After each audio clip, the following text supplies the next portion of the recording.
Hi guys, thanks for joining me. The mojo's on the fritz at the moment, but before it kind of hit me, and I'm not particularly building anything at the moment. I had made some progress on the buddy build that I'm doing with John Parker, and I have put the kit together, the Panzer II and what I did was I took everything down to the garage. I took the kit, I took my airbrush, I took the primer, which is the Panzer Grey from Vallejo, and I took it all down to the garage to get the primer on this, and basically my airbrush has stopped operating. The valve that allows the compressed air into the airbrush isn't working properly, and I can't quite work out what it is. If I depress the valve with a cocktail stick or something, it will let air out through the valve, but if I try to use the button actually on the airbrush, you don't want to know.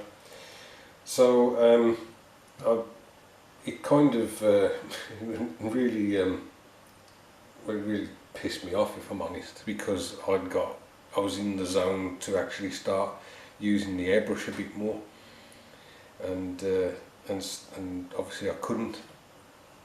And I was telling Greg Riley and Steve Mottram about this, and I'm getting an airbrush through the post. Compliments of Greg Riley.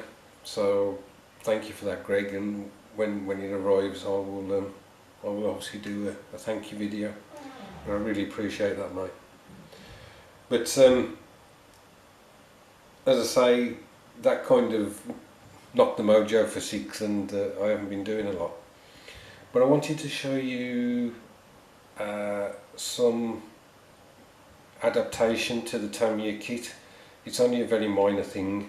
Perhaps it isn't that spectacular, but I thought I would just show it to perhaps give somebody else the idea that they can do it as part of an upgrade to the body of the kit, and I'll just get it now.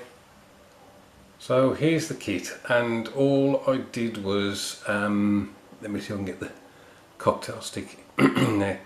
You see this hole here, this square hole? Well, on the kit that's moulded solid, and basically that should be hollow, because what they had to do, this compartment here had to fit over the bracing for the fender, the track guard, and so that should be hollow. So what I did was, because the square shape is there, I just cut that out, and then I realised that I've got to try and manufacture a bracket to make it look as if it sat in there. So what I did was I got some of the foil from a wine bottle, cut it obviously a certain width, folded it, and then super glued it in there. Now what I had to do in order for that to work was I had to put this plastic to fill the gap underneath, and then that's where the bracket could sit on that. And I did the same to the other side as well, so there's a bit of plastic there, and then the holes squared out, and then there's, as you can see, there's the foil in there. So that was just to enhance it a bit, that's all. The other thing I've been doing recently is putting a screw in the bottom of my kit, so that what I do is I get some mole grips, you know, the grips that they close with they're spring loaded, and you can close them over something, and then you can just hold them. Then they've locked over it, and so I've got some mole grips, and what I tend to do is put a screw in the bottom, put the mole grips on, and then I can hold the mole grips whilst I'm, well, the idea was to rotate the kit whilst I'm airbrushing it, but of course, as I say, I'd got it all set up, and then the airbrush wouldn't work. So that's the plan. But just, as I say, just something to add to the build. Obviously it's really enjoyable build. I'm looking forward to getting some progress on this. The other thing I've done is I've set up the road wheels on these things so that I can hold them and spray them, rather than what I used to do was have them on the on a table, on a board on the table, and then I would spray the top part, because they were just lying on the top with some blue tack underneath them, and then once that was dry I'd flip them over and I'd spray the other end, the back side of them.